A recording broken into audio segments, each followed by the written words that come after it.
Imagine por um momento que você está em um dos palácios mais magníficos que a humanidade já construiu. As paredes brilham com ouro da Lídia, os jardins suspensos perfumam o ar, e você ouve o som de milhares de pessoas celebrando em um banquete que parece não ter fim.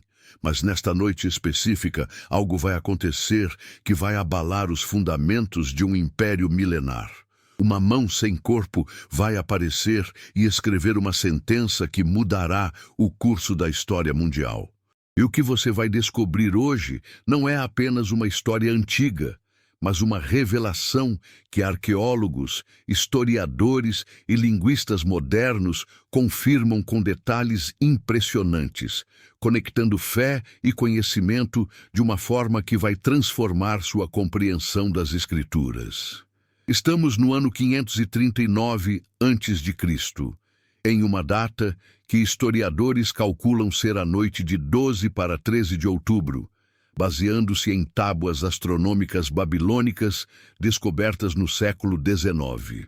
A cidade é Babilônia, localizada a aproximadamente 85 quilômetros ao sul da moderna Bagdá, no Iraque. Para entendermos a magnitude do que aconteceu naquela noite, precisamos mergulhar profundamente no contexto histórico, cultural e espiritual daquele momento. Arqueólogos que escavaram as ruínas da antiga Babilônia descobriram que a cidade tinha muralhas com 87 metros de altura e 25 metros de espessura, tão largas que carruagens de 4 cavalos podiam correr lado a lado no topo. Era uma fortaleza considerada inexpugnável, e dentro dela, o rei Belsazar organizava o que seria seu último banquete.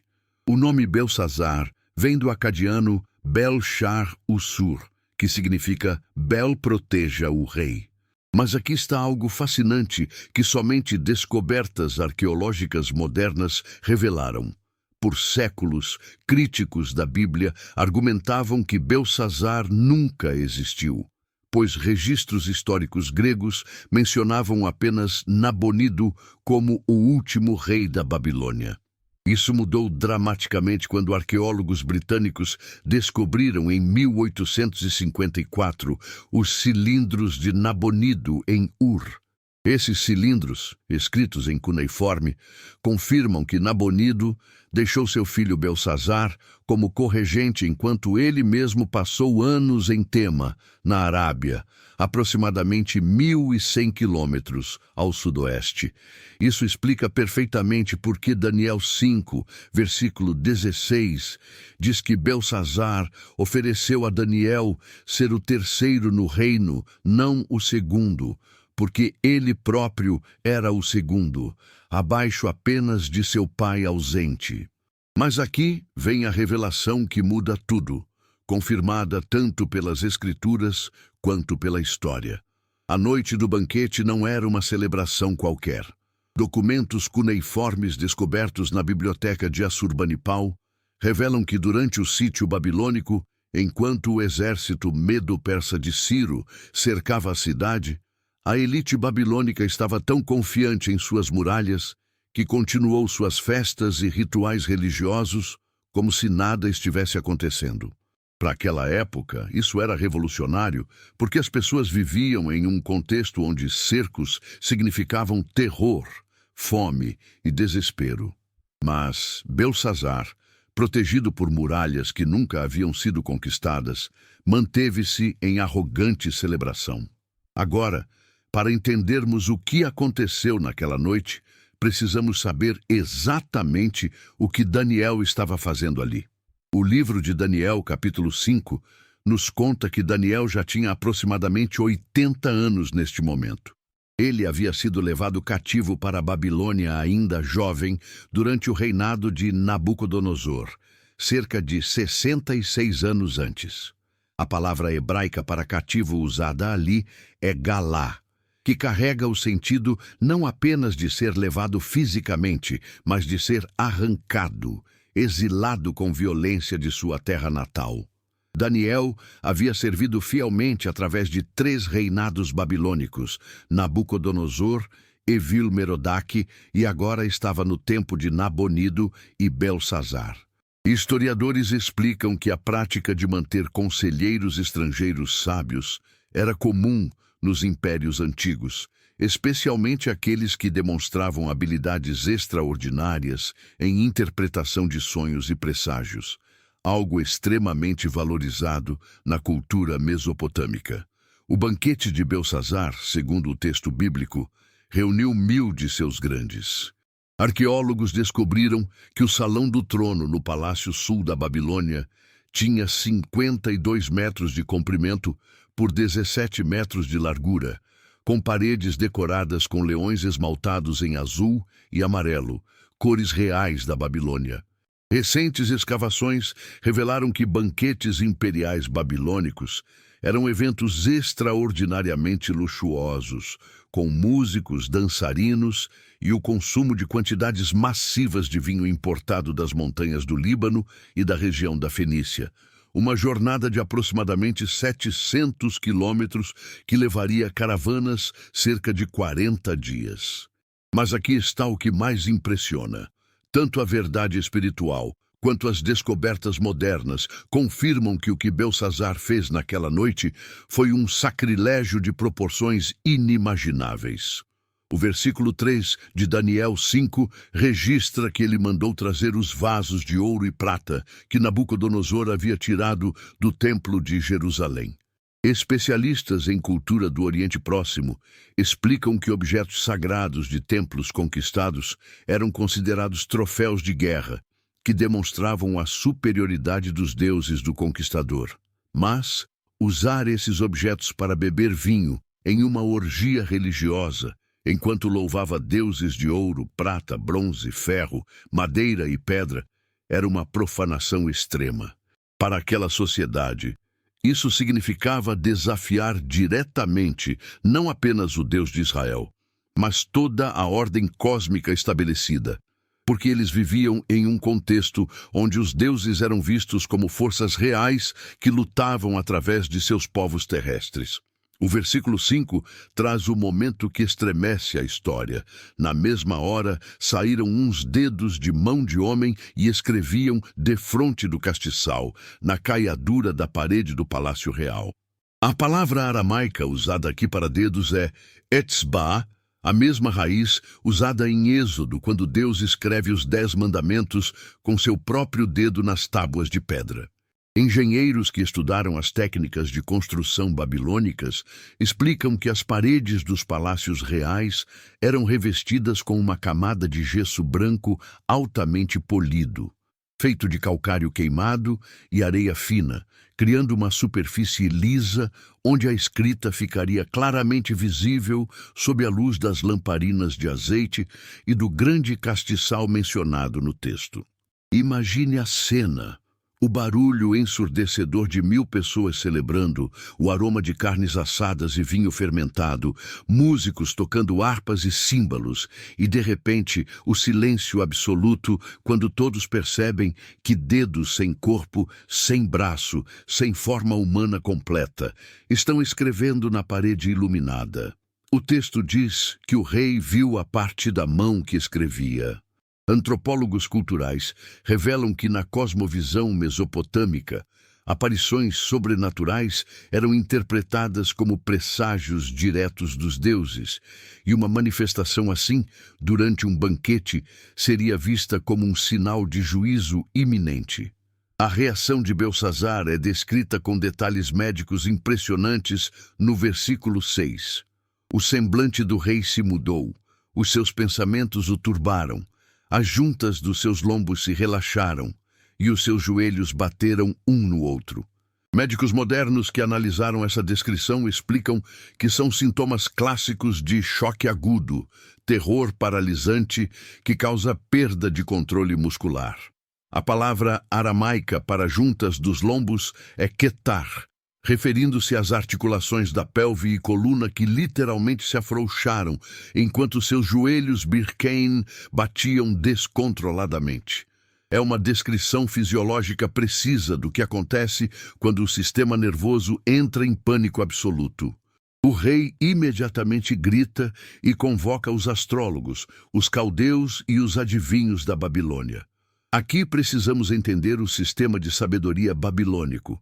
Arqueólogos descobriram milhares de tábuas cuneiformes em Babilônia, documentando práticas divinatórias complexas. Os caldeus, Casdim em aramaico, eram uma classe sacerdotal especializada em astrologia e interpretação de presságios.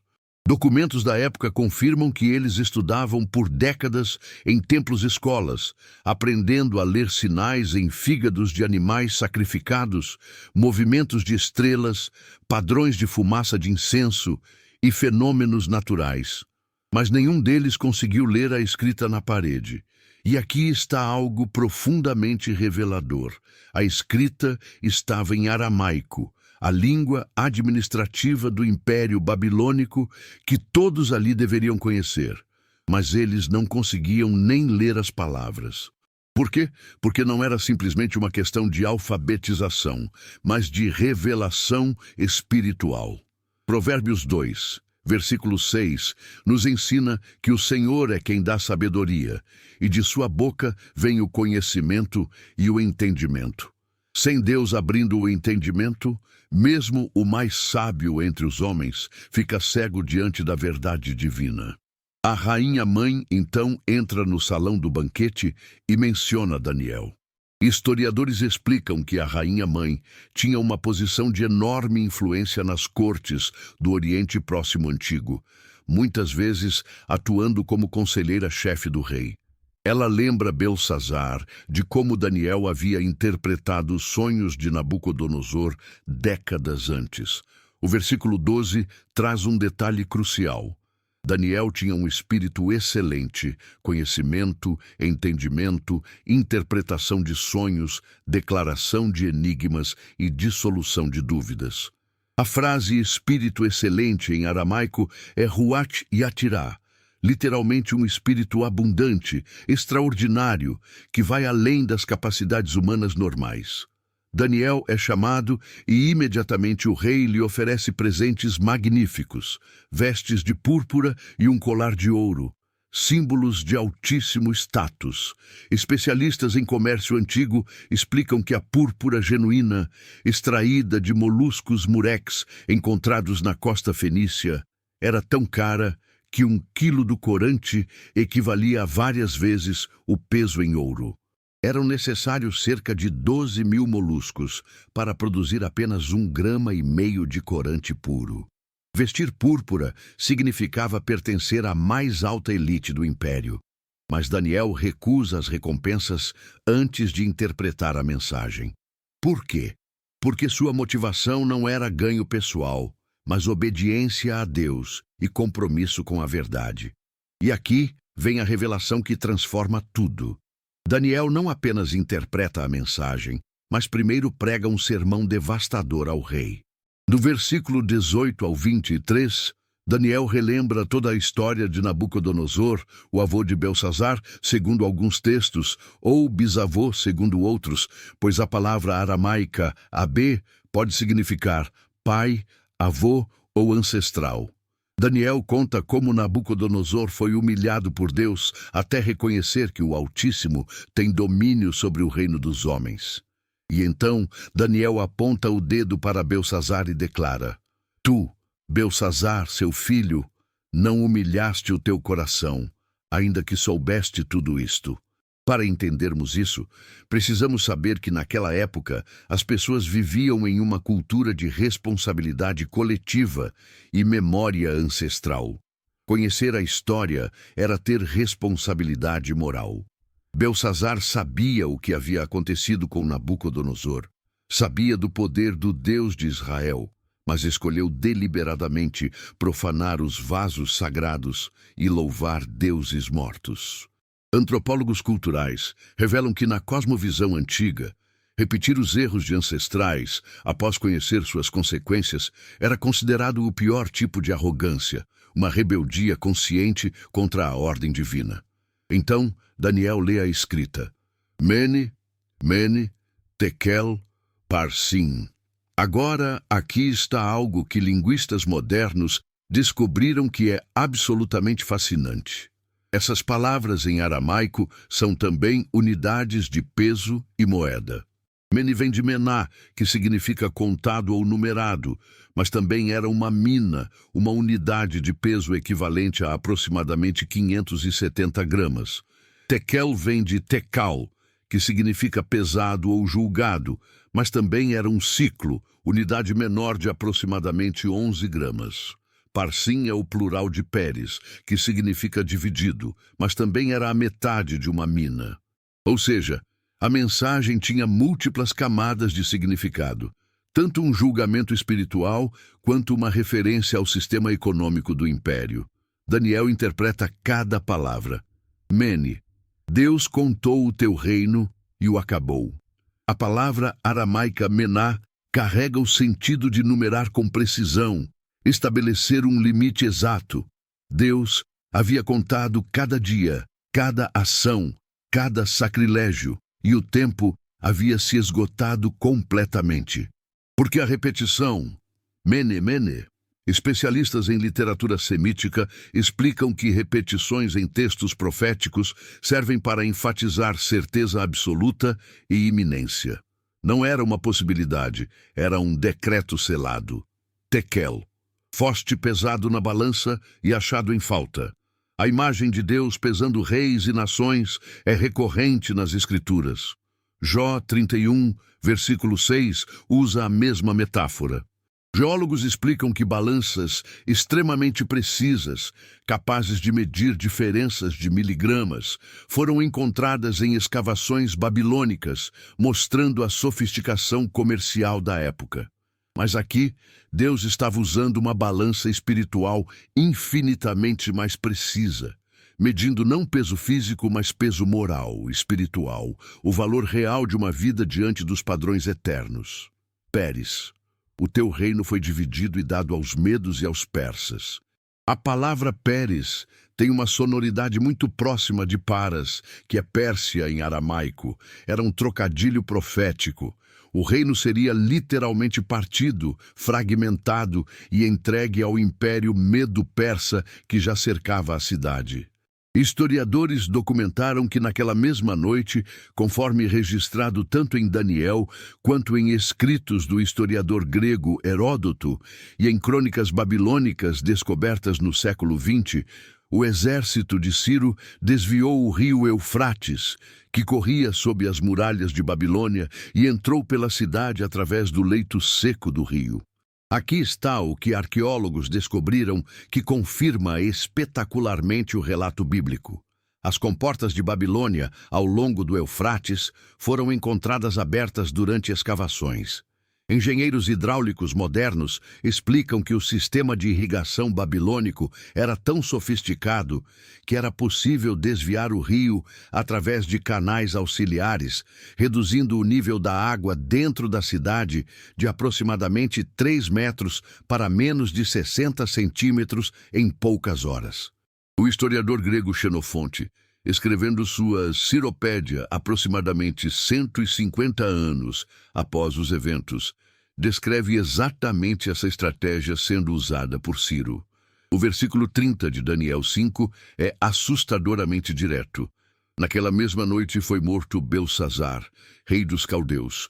A palavra aramaica ketal, morto, é passiva, indicando que ele foi assassinado, não morreu de causas naturais. Documentos cuneiformes descobertos confirmam que houve uma batalha dentro de Babilônia na noite de 12 para 13 de outubro de 539 a.C., resultando na morte de oficiais do alto escalão. O versículo 31 adiciona: E Dário, o Medo, ocupou o reino, tendo cerca de 62 anos. Durante séculos, críticos questionaram a identidade de Dário, o Medo, argumentando que não havia registros históricos dele.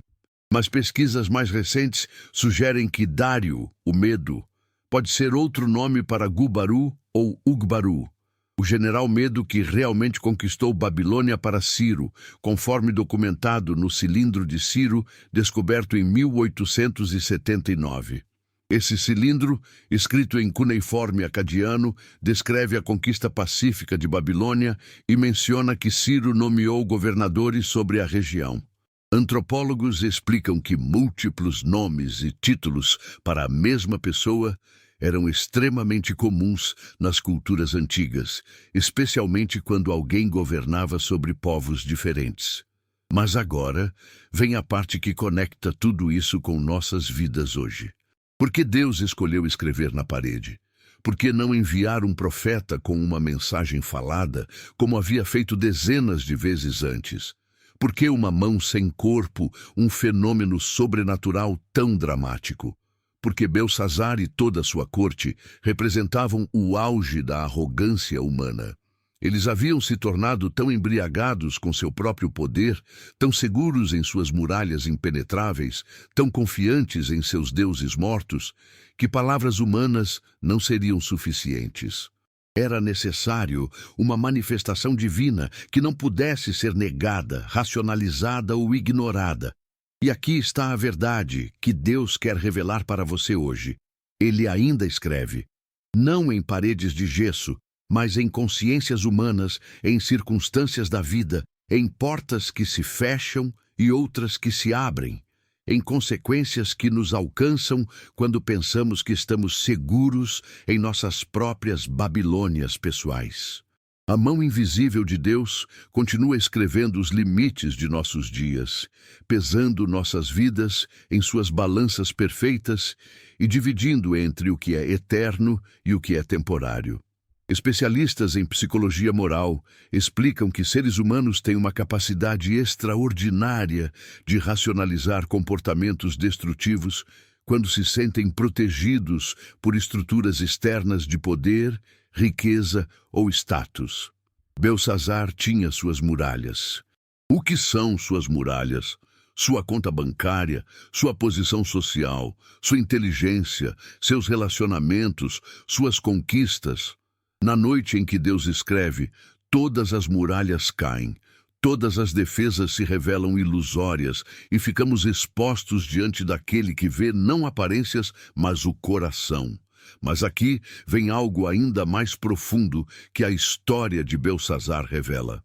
A paciência de Deus tem limites, mas esses limites são generosos além de nossa compreensão. Nabucodonosor havia destruído Jerusalém, queimado o templo de Deus, levado o povo de Deus em cativeiro, e mesmo assim recebeu oportunidades de se arrepender. Deus o humilhou com 7 anos de loucura, vivendo como um animal, até que reconhecesse que o Altíssimo governa. E quando Nabucodonosor finalmente se humilhou, Deus o restaurou. Belsassar conhecia toda essa história. Ele tinha todas as informações necessárias para fazer escolhas diferentes, mas escolheu o caminho da profanação consciente. Teólogos explicam que há uma diferença enorme entre pecar por ignorância e pecar com conhecimento deliberado. Hebreus 10, versículo 26, nos adverte: porque se pecarmos voluntariamente, depois de termos recebido o conhecimento da verdade, já não resta mais sacrifício pelos pecados. Belsassar pecou voluntariamente, conscientemente, desafiadoramente, e quando a misericórdia é rejeitada repetidamente, resta apenas a justiça. Agora vamos conectar isso com algo que poucos percebem. Daniel, ao interpretar a mensagem, não inventou nada. Ele simplesmente revelou o que Deus havia escrito. E aqui está o princípio espiritual profundo. Deus já escreveu. Sua palavra já está estabelecida. Seus padrões já foram revelados. Suas promessas já foram declaradas. Seus juízos já foram anunciados. A questão não é se Deus vai julgar ou recompensar, mas se nós vamos responder ao que ele já escreveu antes que seja tarde demais. Historiadores da religião explicam que todas as civilizações antigas tinham conceitos de juízo divino. Mas o Deus de Israel era único em combinar justiça absoluta com misericórdia abundante, santidade perfeita com amor incondicional. Belsazar foi pesado e achado em falta, não porque Deus é cruel, mas porque Deus é justo. Um Deus que ignorasse sacrilégio deliberado, arrogância sistemática e rejeição consciente de sua revelação não seria um Deus justo, seria um Deus cúmplice. E aqui está algo que transforma nossa compreensão. Quando Daniel terminou de interpretar a mensagem, Belsazar cumpriu sua promessa. Versículo 29 registra que Daniel foi vestido de púrpura, recebeu o colar de ouro e foi proclamado terceiro governante no reino. Por quê? Porque mesmo diante do julgamento inevitável, Belsazar manteve sua palavra. Isso nos ensina que reconhecer a verdade, mesmo quando ela nos condena, ainda honra a dignidade humana. Belsazar não atacou Daniel, não tentou matar o mensageiro, não negou a interpretação. Ele a aceitou e honrou o profeta. Mas a honra durou apenas horas. Naquela mesma noite, enquanto Daniel usava púrpura e ouro, enquanto os convidados tentavam continuar a festa, enquanto músicos talvez tocassem melodias nervosas, os portões se abriram, o exército medo-persa entrou e Belsazar morreu.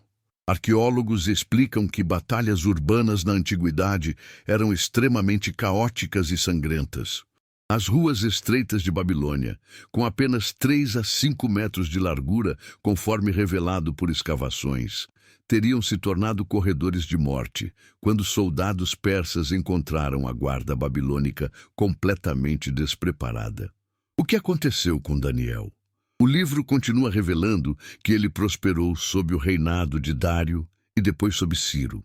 Enquanto Belsazar, o rei que confiou em muralhas, morreu naquela noite, Daniel, o servo de Deus que confiou no Senhor, mesmo na cova dos leões, continuou vivo.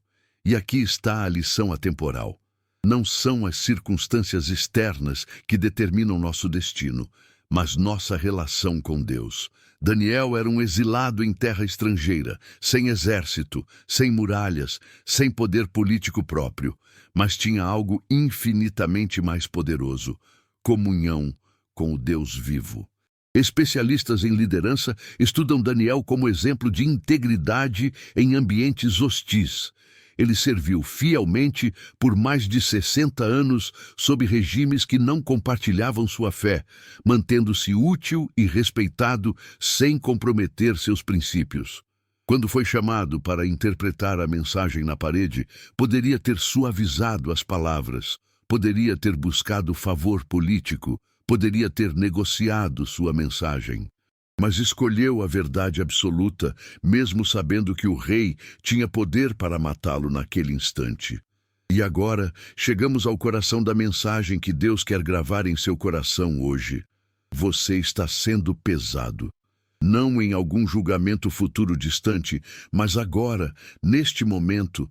Enquanto lê estas palavras, Deus está pesando suas escolhas, seus motivos, suas prioridades, seus relacionamentos, seu uso do tempo, seus investimentos de energia, suas palavras, seus pensamentos.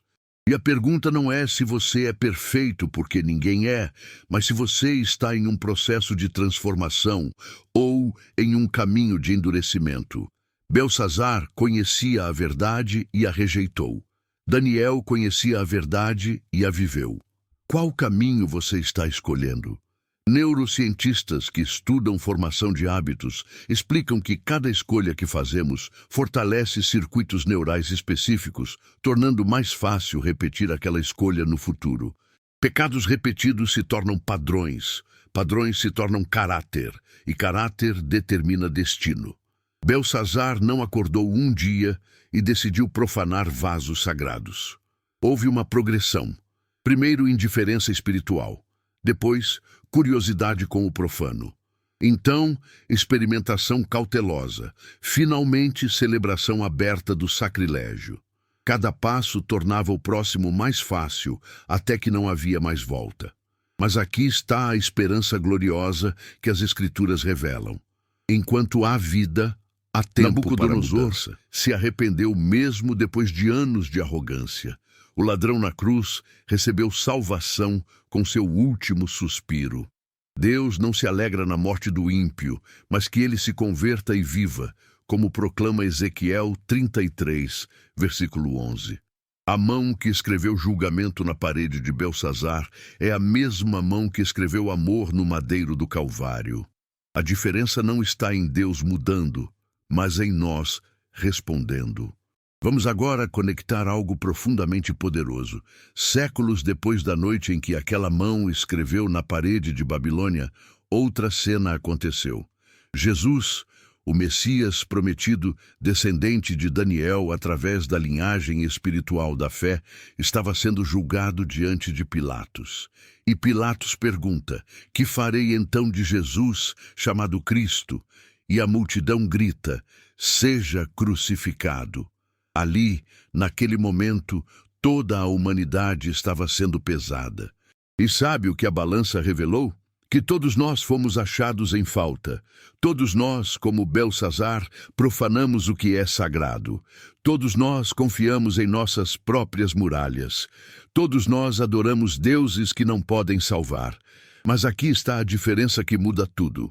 Jesus entrou voluntariamente na fornalha do julgamento divino no nosso lugar.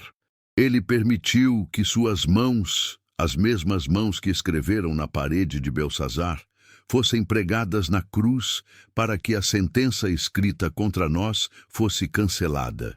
Colossenses 2, versículo 14 diz que ele apagou a cédula que era contra nós nas suas ordenanças, a qual de alguma maneira nos era contrária, e atirou do meio de nós, cravando-a na cruz. A mão invisível que escreveu Mene, Mene, Tekel, Parsim, agora oferece salvação. Teólogos explicam que a cruz é onde a justiça e a misericórdia de Deus se encontram perfeitamente. Deus não ignorou nossos pecados como Belsazar ignorou os avisos. Ele os levou sobre si mesmo em Cristo. Deus não fingiu que as balanças estão equilibradas quando não estão. Ele próprio pagou o peso que faltava. Deus não dividiu seu reino entregando-o a inimigos. Ele nos convida a nos tornarmos cidadãos desse reino através da fé em seu Filho. E aqui está o chamado urgente que ressoa através dos milênios, desde aquela noite em Babilônia até hoje. Não endureça seu coração. Não confie em suas muralhas. Não profane o que é sagrado. Não ignore os avisos. Não pense que tem tempo infinito. Belsazar pensou que suas muralhas o protegeriam. Elas caíram em uma noite. Você está confiando em quê? Em sua saúde?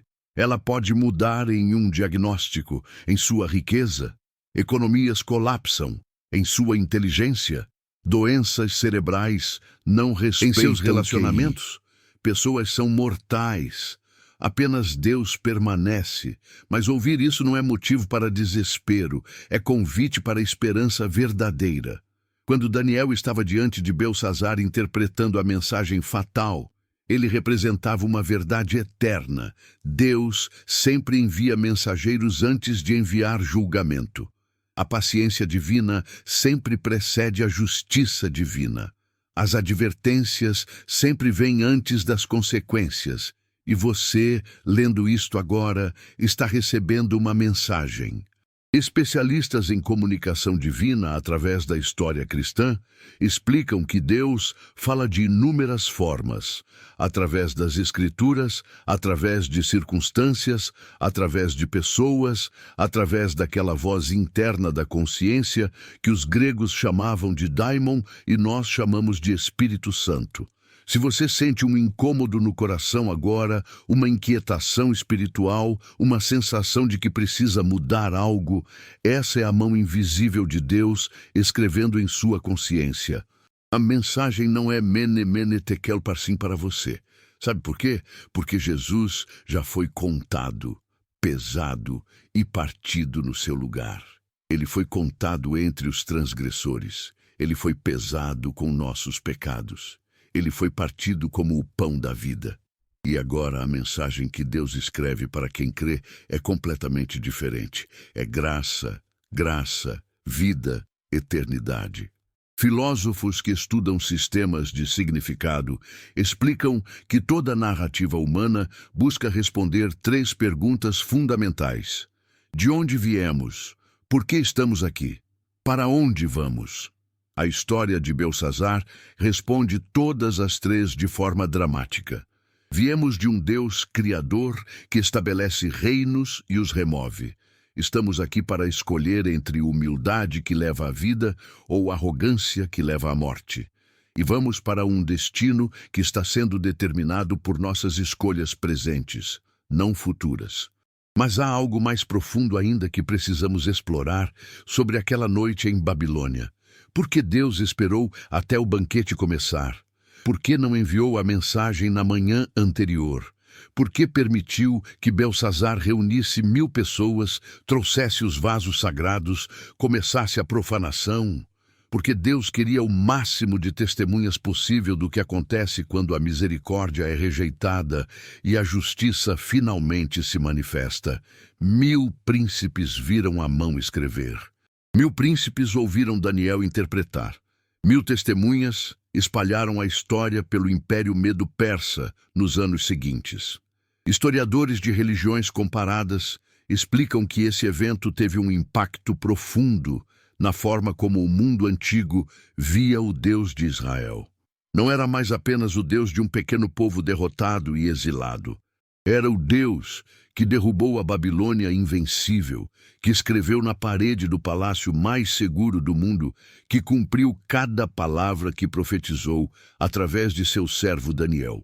O cilindro de Ciro, descoberto nas ruínas da Babilônia, mostra que Ciro adotou uma política de tolerância religiosa sem precedentes, permitindo que povos exilados retornassem às suas terras e reconstruíssem seus templos. Muitos estudiosos acreditam que essa política foi diretamente influenciada por Daniel e pela demonstração do poder do Deus de Israel naquela noite. E aqui está algo que conecta diretamente com nossas vidas. Deus está sempre trabalhando em múltiplas camadas. Enquanto Belsazar via apenas julgamento, Daniel via libertação futura. Enquanto os babilônios viam o fim de um império, Deus estava preparando o retorno de Israel para Jerusalém.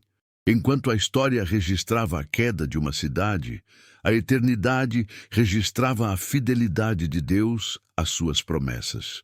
Quando Deus escreve, há sempre mais acontecendo do que podemos ver na superfície.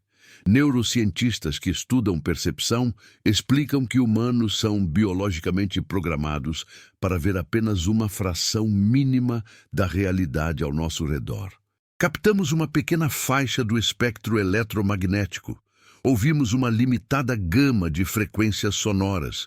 Processamos informações com atrasos de milissegundos.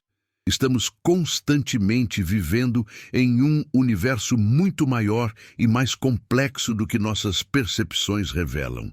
Da mesma forma, espiritualmente, há dimensões da realidade que não vemos. Aquela mão escrevendo na parede foi um momento raro em que o véu entre o físico e o espiritual se tornou momentaneamente transparente. Mas Daniel tinha uma visão mais clara que a maioria. Por quê? Porque ele dedicou sua vida inteira a buscar a Deus. O livro de Daniel revela que ele orava 3 vezes ao dia, com as janelas abertas em direção a Jerusalém, mesmo quando isso era ilegal. Ele jejuava regularmente, buscava entendimento das profecias, mantinha-se puro mesmo em ambiente pagão. Especialistas em disciplinas espirituais explicam que a clareza espiritual é diretamente proporcional à intimidade com Deus. Quanto mais tempo passamos na presença divina, mais facilmente discernimos o que Deus está fazendo e dizendo. Agora, vamos examinar algo crucial. O que Belsazar poderia ter feito diferente naquela noite?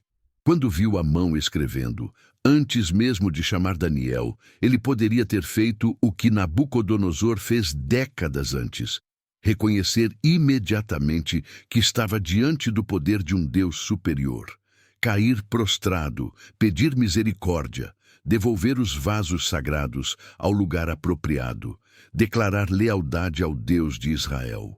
Mas ele não fez. Sua primeira reação foi tentar resolver o problema com seus próprios recursos, seus próprios sábios, oferecendo recompensas humanas. Psicólogos que estudam comportamento sob crise explicam que nossas reações em momentos extremos revelam quem realmente somos. Sob pressão, não temos tempo para fingir. As máscaras caem. O caráter real emerge. Belsazar, em crise, revelou um homem que até no terror ainda tentava manter controle. Ainda confiava em sabedoria humana, ainda oferecia soluções materiais para problemas espirituais. Ele convocou astrólogos quando deveria ter convocado arrependimento. E aqui está a aplicação direta. Quando Deus escreve algo perturbador em sua vida, qual é sua primeira reação? Você corre para conselhos humanos ou corre para Deus? Você tenta resolver com seus próprios recursos ou reconhece que precisa de intervenção divina? Você oferece barganhas ou oferece submissão? A diferença entre essas respostas determina se você experimentará restauração como Nabucodonosor ou destruição como Belsazar. Teólogos reformados enfatizam o conceito de soberania divina. Deus governa absolutamente, mas trabalha através de escolhas humanas responsáveis.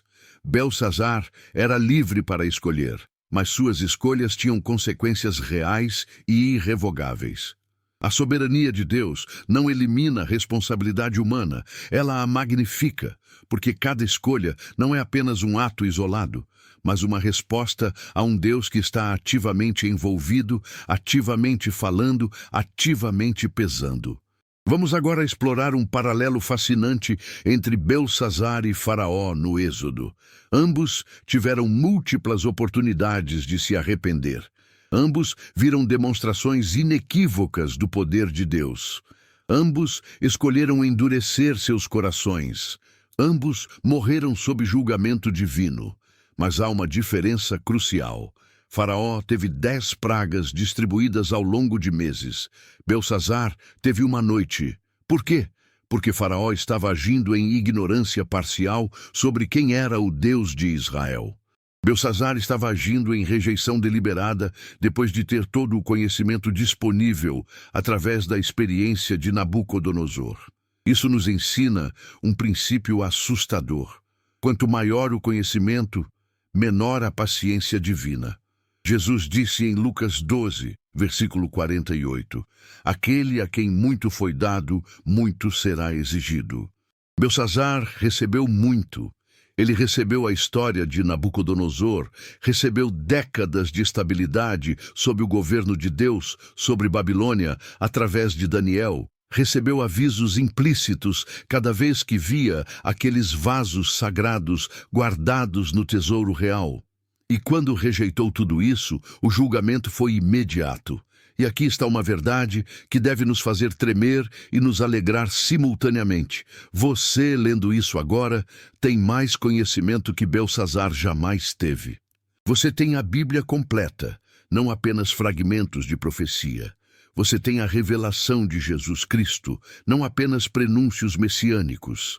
Você tem 2000 anos de história da Igreja, incontáveis testemunhos de vidas transformadas, acesso imediato às Escrituras em seu próprio idioma. Isso significa que você tem tremenda responsabilidade, mas também significa que você tem recursos tremendos para responder apropriadamente. Especialistas em alfabetização bíblica explicam que a pessoa comum hoje tem acesso a mais conhecimento das Escrituras em seu telefone do que os maiores estudiosos tinham em bibliotecas inteiras há 500 anos. Daniel teria dado tudo para ter o que você tem. Uma Bíblia completa, comentários, dicionários bíblicos, mapas, arqueologia confirmando textos. E a pergunta que deve perfurar seu coração é: o que você está fazendo com esse acesso sem precedentes? Agora, vamos conectar algo que raramente é explorado. O que aconteceu com aqueles 1000 convidados do banquete? O texto não diz, mas podemos inferir. Alguns certamente morreram na invasão. Outros provavelmente se tornaram servos do novo regime. Mas imagine aqueles que sobreviveram. Pelo resto de suas vidas, carregaram a memória daquela noite. Cada vez que começavam a confiar demais em sua própria segurança, lembravam-se da mão escrevendo. Cada vez que eram tentados à arrogância espiritual, viam novamente os dedos sem corpo traçando letras de fogo. Cada vez que ouviam sobre Daniel, recordavam como apenas ele pôde interpretar o que Deus havia escrito. Sociólogos que estudam trauma coletivo explicam que eventos cataclísmicos compartilhados criam memórias que passam através de gerações. As pessoas não apenas diziam, eu ouvi sobre, mas eu vi com meus próprios olhos. E essas testemunhas oculares tornaram impossível para gerações futuras negarem o poder do Deus de Israel. A mão invisível escreveu não apenas na parede, mas na memória coletiva de uma civilização. E aqui está algo profundamente pessoal. Deus está escrevendo sua história também. Cada evento significativo em sua vida, especialmente aqueles que envolvem intervenção divina clara, está sendo registrado não apenas em sua memória, mas na narrativa maior que Deus está tecendo através da história humana. Você pode não perceber agora, mas suas experiências com Deus podem se tornar o testemunho que quebra o coração endurecido de alguém no futuro. Vamos explorar agora algo técnico, mas transformador sobre a mensagem na parede. Mene Mene Tekel Parsin são apenas 4 palavras em aramaico, aproximadamente 12 letras, dependendo da transliteração. Isso é notavelmente conciso. Deus poderia ter escrito parágrafos, mas escolheu economia radical de palavras. Por quê? Porque verdade divina não precisa de elaboração excessiva. A essência do julgamento cabia em 4 palavras: contado, contado, pesado, dividido. Linguistas especializados em semiótica explicam que brevidade pode ser mais poderosa que prolixidade quando cada palavra carrega peso máximo. Pense nas 10 palavras dos 10 mandamentos em hebraico, 172 palavras no original. Pense em no princípio criou Deus os céus e a terra. Apenas 10 palavras em português que resumem o evento mais massivo já ocorrido. Deus comunica com precisão, não com excesso. Isso nos desafia. Suas palavras têm peso? Quando você fala sobre Deus, sobre verdade espiritual, sobre compromissos que faz, suas palavras são densas com significado ou diluídas com frivolidades. Tiago 3, versículo 1. Nos adverte que os mestres receberão juízo mais severo. Por quê? Porque palavras sobre Deus são sérias. Daniel não desperdiçou palavras naquela noite. Ele foi direto, claro, verdadeiro, mesmo quando a verdade era fatal para o ouvinte. Agora algo crucial sobre o timing divino, porque naquela noite específica, historiadores que analisaram cronologias babilônicas explicam que o sítio de Babilônia havia durado meses. Ciro e seu exército cercaram a cidade durante o verão de 539 a.C. Mas Deus esperou até a noite específica em que Belsassar profanou os vasos sagrados. Não era simplesmente que o tempo de Babilônia havia chegado ao fim. Era que a transgressão específica de Belsassar preencheu a medida completa da iniquidade. Teólogos chamam isso de plenitude do tempo. Gálatas 4, versículo 4, diz que quando chegou a plenitude do tempo, Deus enviou seu Filho. Há um momento exato, determinado pela sabedoria divina infinita, quando eventos predestinados se manifestam na história humana. Você não pode apressá-los e não pode atrasá-los. Você pode apenas se preparar ou se desqualificar para fazer parte deles. E aqui está o que isso significa para você. Deus tem um timing específico para a sua vida também. Há coisas que Ele planejou para você realizar em momentos específicos. Há preparações que precisam acontecer primeiro. Há lições que precisam ser aprendidas. Há caráter que precisa ser formado. E quando chega a plenitude do seu tempo para uma missão específica, Deus vai te posicionar exatamente onde precisa estar. Assim como Daniel estava exatamente onde Deus precisava que ele estivesse naquela noite. Mas aqui está o ponto crucial. Daniel estava preparado quando chegou a hora. 80 anos de fidelidade, de oração, de estudo, de integridade significaram que quando foi convocado no momento mais crítico da história babilônica, ele estava pronto. Ele não precisou estudar às pressas, não precisou orar freneticamente pedindo revelação de última hora, não precisou purificar-se correndo. Ele já estava vivendo em um estado de constante prontidão espiritual.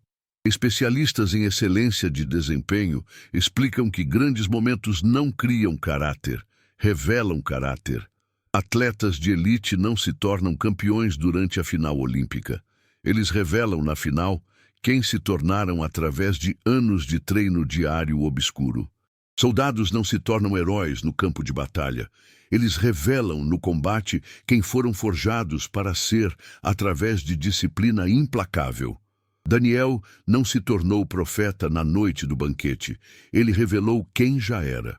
E aqui está a pergunta que deve perfurar seu coração. Quando chegar seu momento crítico, você estará pronto? Quando Deus te convocar para a sua versão de interpretar a escrita na parede, para trazer verdade em ambiente hostil, para manter-se firme quando todos ao redor estão cedendo, você terá a profundidade espiritual necessária? Ou descobrirá, tarde demais, que negligenciou a preparação? Vamos agora conectar algo raramente discutido. O que a rainha-mãe estava fazendo fora do banquete? O versículo 10 diz que ela entrou na sala do banquete, sugerindo que inicialmente não estava lá. Porque a pessoa mais sábia da corte, aquela que lembrava de Daniel, não estava na celebração principal. Talvez porque ela, tendo vivido através do reinado de Nabucodonosor, tendo visto sua loucura e restauração, entendia algo que os outros não entendiam. Festividades arrogantes em tempos de cerco são insanidade, não celebração.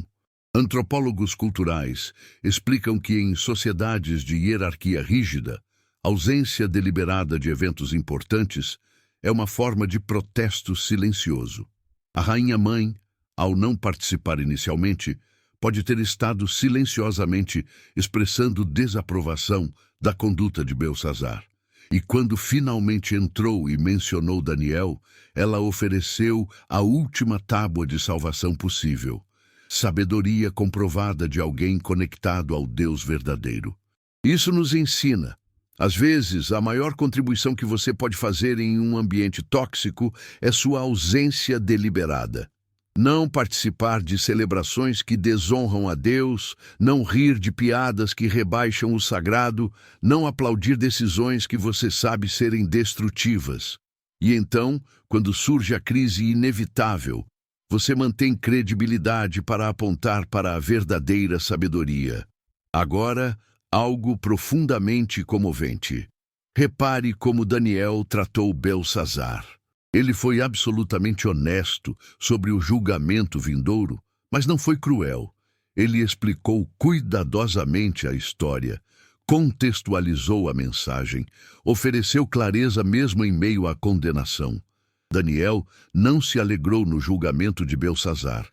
Ele simplesmente foi fiel em entregar a mensagem de Deus com integridade. Teólogos contemporâneos debatem o equilíbrio entre verdade e graça, entre profecia e pastoralidade. Daniel nos mostra que não é um ou outro, mas ambos simultâneos. Você pode dizer verdades duras com coração terno. Você pode pronunciar julgamento sem malícia. Você pode ser mensageiro de más notícias sem se tornar cruel. A forma como Daniel tratou Belsassar é modelo para como devemos trazer correção. Clara, contextualizada, verdadeira, mas nunca gozadora ou vingativa.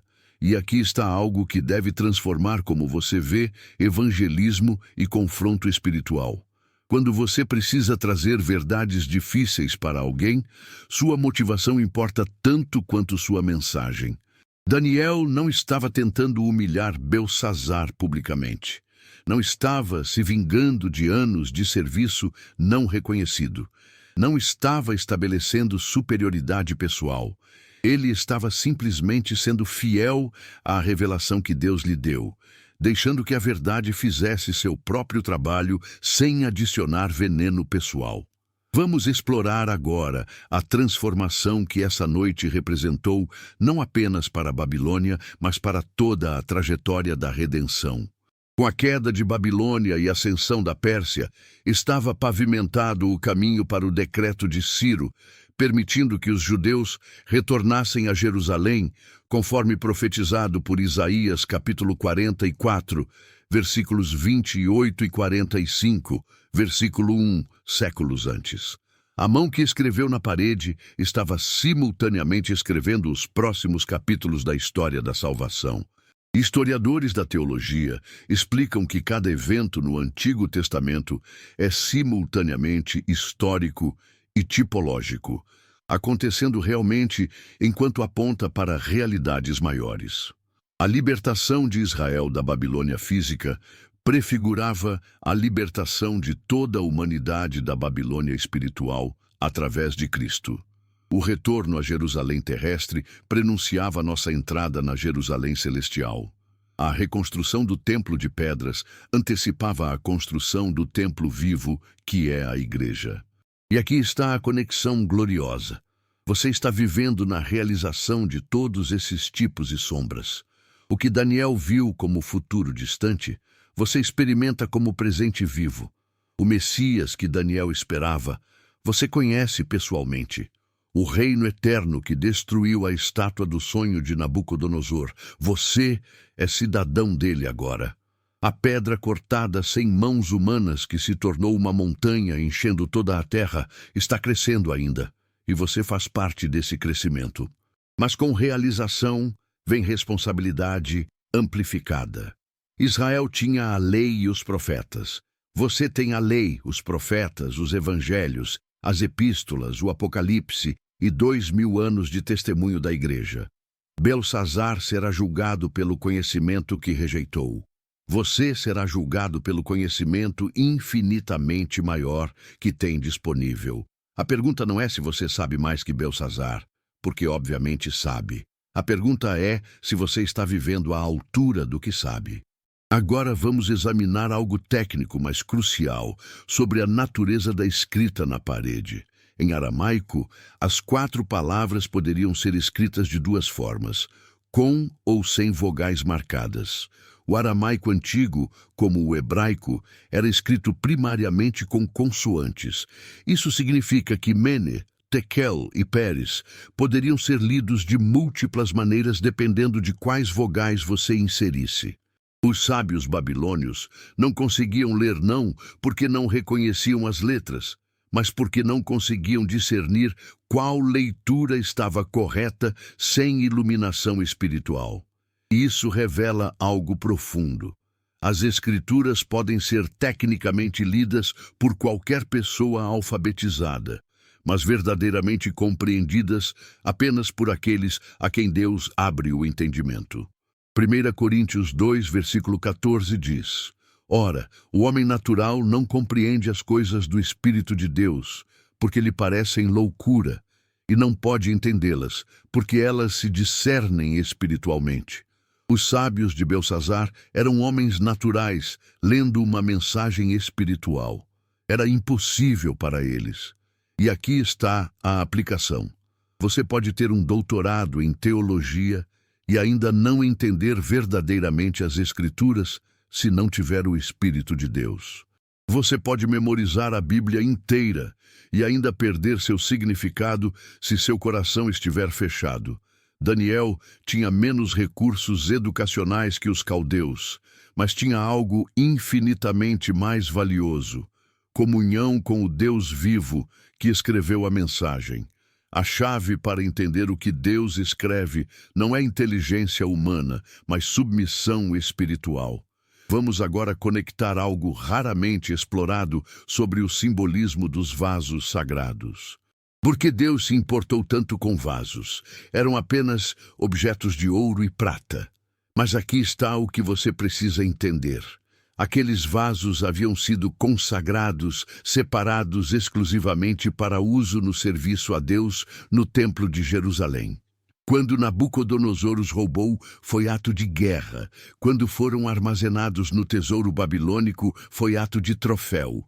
Mas quando Belsazar os usou para beber vinho em celebração a deuses falsos, foi profanação deliberada. Especialistas em teologia do templo explicam que consagração cria uma separação real, não apenas simbólica. Quando algo ou alguém é consagrado a Deus, uma fronteira espiritual é estabelecida. Cruzar essa fronteira sem autorização é transgressão grave. É por isso que Uzá morreu ao tocar a arca em 2 Samuel 6, versículo 7. Não porque Deus seja arbitrariamente cruel, mas porque santidade real foi estabelecida e violada. E aqui está a aplicação que vai transformar como você vê sua própria vida. Se você é crente em Cristo, você é vaso consagrado. 1 Coríntios 6, versículo 19 diz: Ou não sabeis que o vosso corpo é o templo do Espírito Santo que habita em vós? Quando você usa seu corpo, mente, palavras, tempo, talentos para propósitos que desonram a Deus, você não está apenas fazendo escolhas ruins, está profanando o que foi consagrado. Você está fazendo com o templo vivo o que Belsazar fez com os vasos do templo. Isso não é para trazer condenação, mas para despertar consciência da seriedade de nossa consagração. Você não pertence mais a si mesmo. Foi comprado por alto preço, o sangue precioso de Cristo. Suas escolhas não são mais meramente pessoais, são declarações sobre quem você honra como Senhor. Quando Belsazar encheu os vasos sagrados com vinho para brindar deuses falsos, ele estava simbolicamente dizendo que o Deus de Israel era inferior aos ídolos de Babilônia. Quando você usa seu corpo consagrado para pecados deliberados, está fazendo uma declaração similar. Mas ouça esta esperança: os vasos podiam ser purificados. Quando os exilados retornaram a Jerusalém, esses mesmos vasos foram devolvidos e reconsagrados para uso no templo reconstruído, conforme Esdras capítulo 1, versículos 7 a 11, registra. Ciro devolveu aproximadamente 5.400 objetos do templo. Eles não foram descartados como irreparavelmente contaminados. Foram purificados e restaurados para serviço sagrado. Da mesma forma, não importa como você profanou o templo que Deus fez de sua vida, há purificação disponível. 1 João 1, versículo 9 promete: Se confessarmos os nossos pecados, Ele é fiel e justo para nos perdoar os pecados e nos purificar de toda injustiça.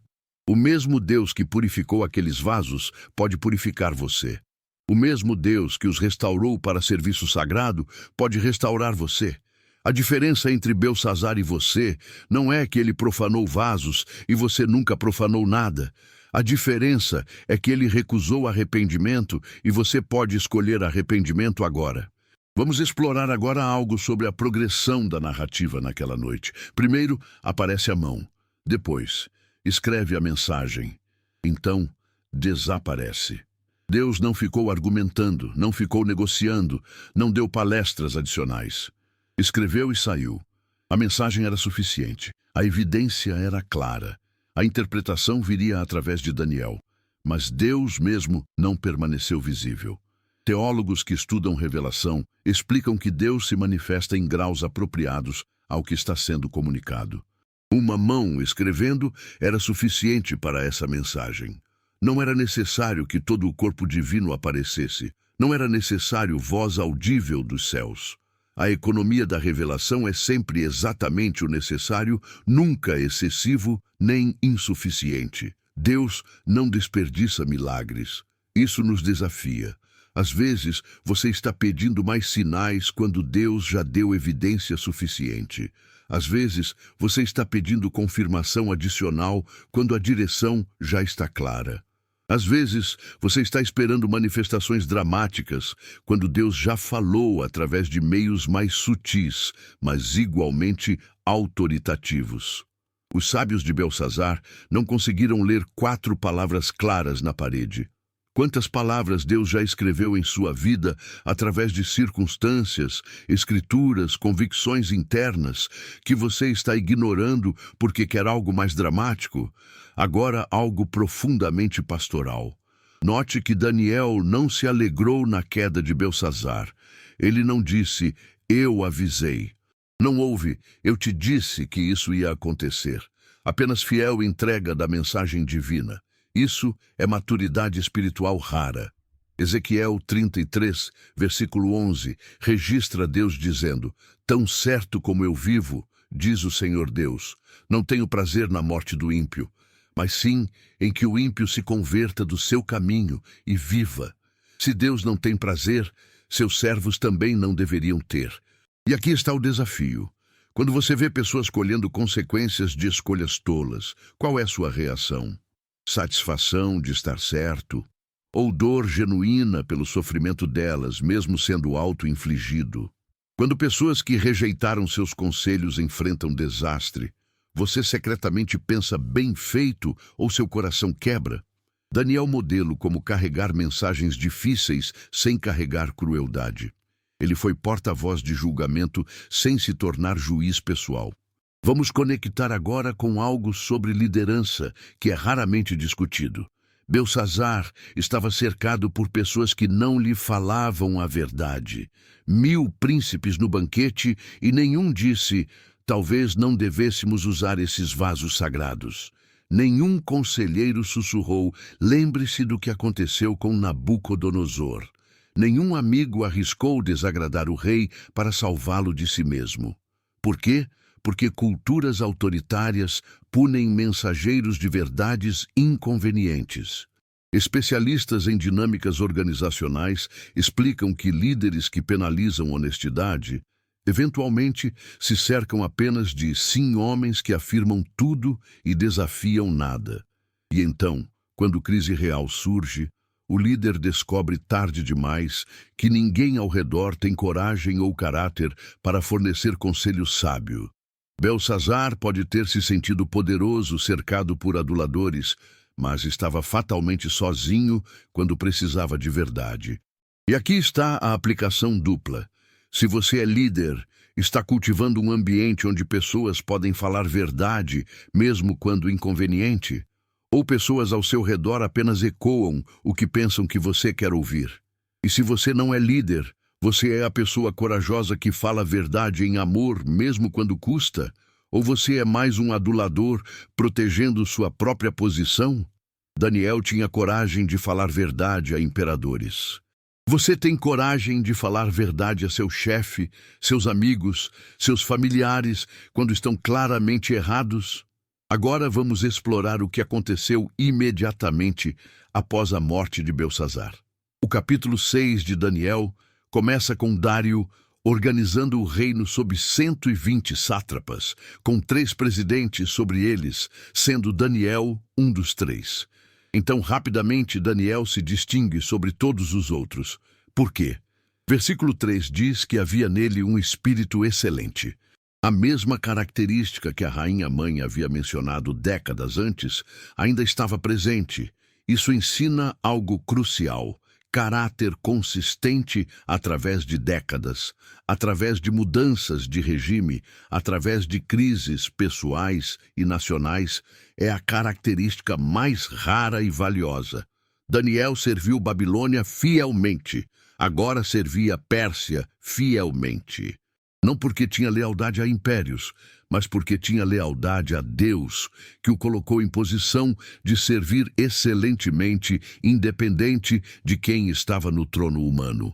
Filósofos morais explicam que integridade situacional, ser bom apenas quando convém, não é virtude real. Virtude real é consistência de caráter que transcende circunstâncias.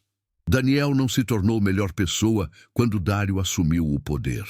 Ele era a mesma pessoa que havia sido sob Nabucodonosor, sob Evil-Merodach, sob Nabonido e Belsazar. Essa consistência, através de aproximadamente 70 anos de serviço governamental, é o que o tornou insubstituível. E aqui está a pergunta que deve inquietar sua alma. Se seu ambiente mudasse drasticamente amanhã, se seu chefe fosse substituído, se sua igreja trocasse de pastor, se sua cidade tivesse nova liderança, você continuaria sendo a mesma pessoa íntegra? Ou sua bondade é performance para audiência específica? Daniel nos desafia a viver para uma plateia de um, o Deus que vê quando portas estão fechadas e observadores humanos estão ausentes. Vamos agora conectar a história da mão invisível com algo raramente explorado: a guerra espiritual nos bastidores. Daniel capítulo 10 revela que quando Daniel orou, um anjo foi enviado imediatamente, mas foi retido por 21 dias pelo príncipe da Pérsia, um ser espiritual maligno. Isso significa que no reino invisível, batalhas cósmicas estão acontecendo enquanto vivemos nossas vidas visíveis. A mão que escreveu na parede de Belsazar emergiu desse reino invisível para o visível por um momento. Teólogos especialistas em angelologia e demonologia explicam que vivemos em uma realidade de múltiplas camadas. Efésios 6, versículo 12, nos diz: porque não temos que lutar contra carne e sangue, mas contra os principados, contra as potestades, contra os príncipes das trevas deste século, contra as hostes espirituais da maldade nos lugares celestiais. Belsazar pensava que estava lutando apenas contra o exército de Ciro. Ele não percebia que estava perdendo uma batalha muito maior no reino espiritual. E aqui está a verdade, que deve transformar como você vê seus conflitos. Suas lutas não são apenas contra pessoas difíceis, circunstâncias desafiadoras ou obstáculos físicos. Há dimensões espirituais em cada batalha. Quando você está sendo tentado, não é apenas seu desejo carnal operando, mas entidades espirituais magnificando essa tentação. Quando você está sendo desencorajado de oração, não é apenas cansaço natural, mas oposição espiritual, tentando cortar sua linha de vida com Deus. Mas aqui está a esperança gloriosa. Se há forças espirituais malignas trabalhando contra você, há forças espirituais benevolentes trabalhando por você que são infinitamente mais poderosas. 2 Reis 6, versículo 16, declara: os que estão conosco são mais do que os que estão com eles. A mão que escreveu julgamento em Babilônia pode escrever libertação em sua vida. O Deus que derrubou o império pode derrubar fortalezas em sua mente.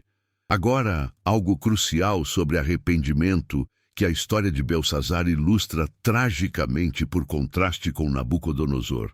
Nabucodonosor teve 7 anos de insanidade como julgamento corretivo. Quando finalmente se humilhou, foi restaurado completamente. Sua sanidade voltou, seu reino foi restaurado. Ele escreveu um dos testemunhos mais poderosos do Antigo Testamento em Daniel, capítulo 4. Belsazar teve uma noite e morreu. A diferença? Nabucodonosor pecou em ignorância e depois em orgulho, mas quando confrontado, arrependeu-se. Belsazar pecou com conhecimento pleno e, quando confrontado, endureceu-se. Isso revela um princípio assustador, mas importante. Deus trata pecado consciente mais severamente que pecado inconsciente. Números 15, versículos 29 a 30, distinguem entre pecado por erro, que tinha expiação, e pecado com soberba, que resultava em ser cortado do povo. Belsazar não tropeçou em profanação. Ele a planejou, executou e celebrou. Havia intencionalidade maliciosa que Nabucodonosor nunca teve. E aqui está a aplicação que deve nos fazer tremer. Quando você peca sabendo que é pecado, com pleno conhecimento da vontade de Deus, você não está apenas pecando, está rebelando-se. Não é fraqueza, é rebelião. Não é erro, é traição. E quanto mais conhecimento você tem, mais grave é a rebelião. Hebreus 10, versículo 26, que citamos antes, continua dizendo que resta apenas uma certa expectação horrível de juízo. Não brinque com pecado deliberado, mas ouça esta graça. Enquanto há vida, há esperança. Enquanto você ainda respira, ainda pode se arrepender. A diferença entre você e Belsazar é que você está lendo isso antes de sua última noite. Você ainda tem tempo. Use-o sabiamente. Não presuma que terá décadas como Nabucodonosor teve. Não presuma que terá avisos repetidos. Haja no conhecimento que você já tem agora. Vamos explorar algo sobre a natureza de revelação progressiva que esta história ilustra. Daniel serviu desde o início do Império Babilônico até seu fim, aproximadamente 70 anos. Durante esse tempo, ele recebeu visões que não apenas explicavam seu presente, mas revelavam séculos de história futura. A visão dos 4 reinos, a profecia das 70 semanas, a visão do carneiro e do bode, todas elas dadas enquanto ele servia fielmente em tarefas administrativas mundanas. Isso nos ensina. Deus revela seus segredos mais profundos não aos ociosos que têm tempo livre para a contemplação mística, mas aos fiéis que estão ocupados servindo no que ele já confiou. Daniel não recebeu visões porque estava isolado em monastério. Ele as recebeu enquanto gerenciava províncias, interpretava sonhos para reis, administrava orçamentos imperiais. Fidelidade nas coisas pequenas qualifica você para revelações das coisas grandes. E aqui está o desafio. Você está sendo fiel no trabalho secular que Deus colocou em suas mãos enquanto aguarda a revelação espiritual? Ou você está negligenciando responsabilidades práticas enquanto busca experiências espirituais?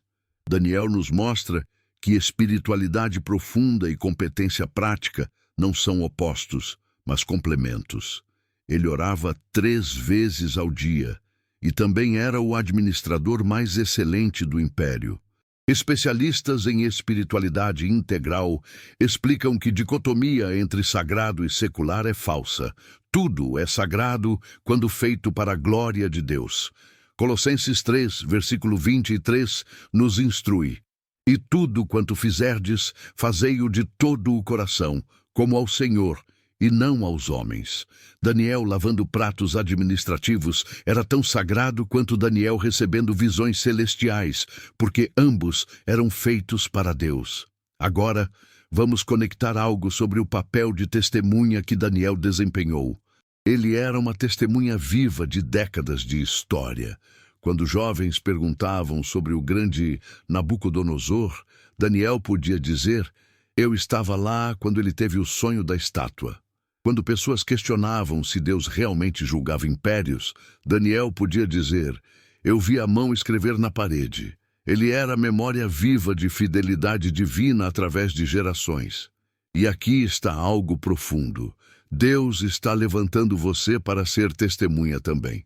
Cada experiência que você tem com Deus, cada resposta à oração, cada livramento, cada provisão está sendo arquivada na memória, não apenas para seu benefício pessoal, mas como testemunho para gerações futuras. Seus filhos precisarão ouvir como Deus agiu em sua vida. Seus netos precisarão saber que o Deus da Bíblia ainda opera hoje.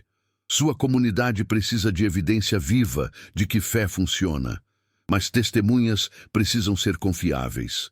Daniel poderia testemunhar porque ele tinha vivido com integridade. Se ele tivesse comprometido, mentido, manipulado ao longo dos anos, seu testemunho seria inútil.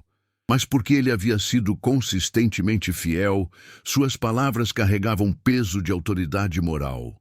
Você está construindo credibilidade para ser testemunha efetiva. Vamos agora explorar o simbolismo de números nesta narrativa. Belsazar convidou 1000 príncipes. 1000 em numerologia bíblica representa completude, plenitude. Era como se toda a elite de Babilônia estivesse ali. Não faltava ninguém importante. Todos os que deveriam estar presentes estavam. e todos testemunharam o julgamento. Não foi um evento secreto, mas público, indiscutível, com 1000 testemunhas. Teólogos que estudam padrões numéricos bíblicos explicam que Deus frequentemente trabalha com números que carregam significado simbólico, além do literal. 70 anos de cativeiro babilônico correspondiam a 70 anos de sábados que Israel não havia guardado. 430 anos em Egito correspondiam a períodos proféticos estabelecidos. Os números não são arbitrários, mas intencionais, carregados de camadas de significado. E aqui está algo que deve ampliar sua visão. Nada em sua vida é aleatório. Deus não opera por acaso. O número de anos em determinada temporada, o número de pessoas em situações específicas, o timing de eventos, todos carregam propósito divino. Você pode não ver o padrão agora, mas quando olhar para trás, décadas depois, perceberá que Deus estava orquestrando cada detalhe para cumprir seus propósitos. Agora algo crucial sobre a diferença entre presunção e fé. Belsazar presumiu que estava seguro porque tinha muralhas. Isso não era fé, era presunção. Fé verdadeira confia em Deus enquanto age com sabedoria. Presunção confia em circunstâncias externas, enquanto ignora avisos divinos. Belsazar viu um exército cercando sua cidade e pensou: minhas muralhas me protegerão. Daniel viu leões ao seu redor e pensou: meu Deus me protegerá. Um estava fundamentado em ilusão, outro em realidade espiritual. Filósofos que estudam epistemologia, teoria do conhecimento, explicam que humanos são notoriamente péssimos em avaliar risco real versus risco percebido. Avaliamos mal probabilidades, confiamos em evidências erradas, tomamos decisões baseadas em emoções mascaradas como lógica. Belsazar via muralhas físicas e sentia segurança. Não via fragilidade espiritual e não sentia perigo. Sua avaliação estava exatamente invertida. E aqui está a pergunta penetrante: em que você está confiando?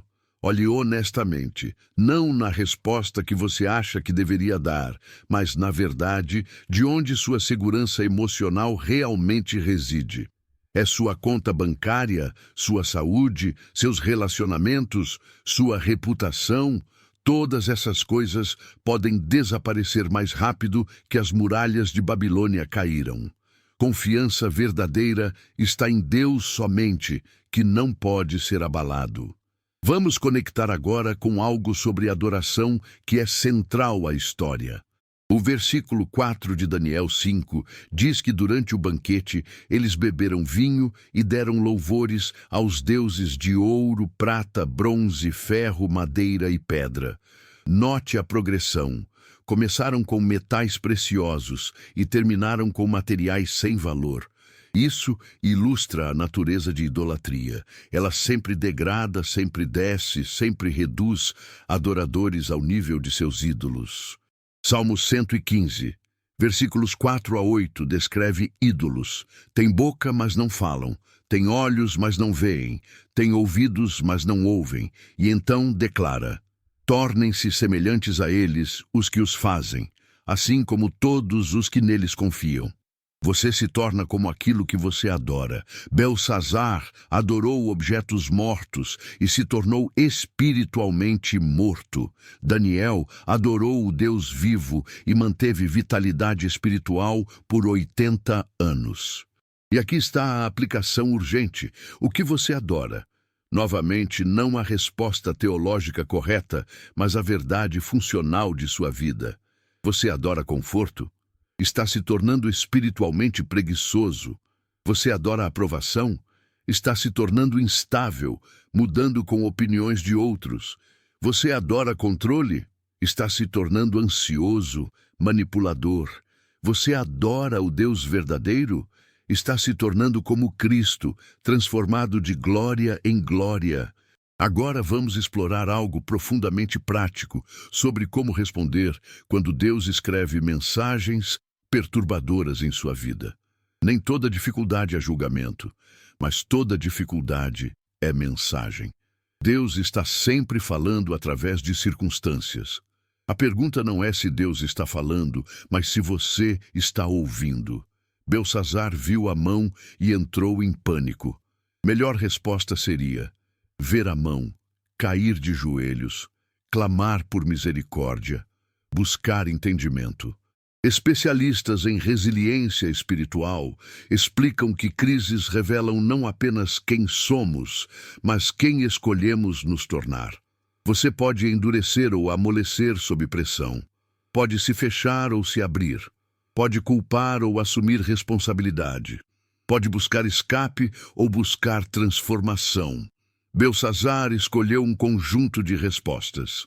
Daniel, quando enfrentou crise da cova dos leões, escolheu diferente. Suas escolhas determinaram seus destinos. E aqui está o convite. Quando Deus escrever algo perturbador em sua vida, sua primeira resposta deveria ser oração, não pânico. Deveria ser arrependimento, não racionalização. Deveria ser buscar sabedoria divina, não apenas soluções humanas. Tiago 1, versículo 5 nos instrui. Se algum de vós tem falta de sabedoria, peça-a a Deus, que a todos dá liberalmente. Deus quer te dar entendimento do que Ele está escrevendo. Você só precisa pedir com coração humilde. Vamos conectar agora com a realidade da morte que esta história traz tão claramente.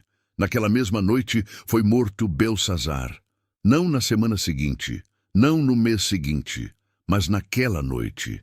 A rapidez é assustadora. Pela manhã ele era rei, à noite estava morto. Hebreus 9, versículo 27 nos lembra. Aos homens está ordenado morrerem uma vez, vindo depois disso o juízo. Tanatologistas, especialistas em estudos sobre morte, explicam que sociedades modernas desenvolveram negação elaborada sobre mortalidade. Vivemos como se fôssemos imortais, planejando décadas como se tivéssemos garantia de vê-las. Mas Beltsazar descobriu, como milhões descobriram antes e depois dele, que vida é vapor que aparece por um pouco e depois se desvanece, como Tiago 4, versículo 14 descreve. E aqui está a pergunta que ninguém quer fazer, mas todos precisam responder. Se esta fosse sua última noite, você estaria preparado? Se Deus escrevesse seu julgamento na parede hoje, o que diria? Contado? Seus dias estão completos? Pesado? Você seria achado em falta? Dividido? Seu destino eterno está sendo determinado por escolhas presentes? Estas não são perguntas mórbidas, são perguntas de sabedoria. Salmo 90, versículo 12. Ora, ensina-nos a contar os nossos dias, de tal maneira que alcancemos corações sábios. Consciência de mortalidade não deveria produzir desespero, mas urgência santa. Não deveria paralisar, mas motivar. Não deveria deprimir, mas clarificar prioridades. Beltsazar desperdiçou sua última noite em festa tola. Como você está usando suas noites? Agora, vamos culminar em esperança gloriosa que transcende até esta história sombria. A mão que escreveu o julgamento em Babilônia é a mesma mão que Isaías 49, versículo 16 diz: Eis que nas palmas das minhas mãos te tenho gravado. Deus escreveu nosso nome em suas mãos. As mãos que foram pregadas na cruz por nossos pecados. Jesus, cujas mãos carregam cicatrizes eternas de nosso resgate, estende essas mãos para você agora, oferecendo não julgamento, mas salvação.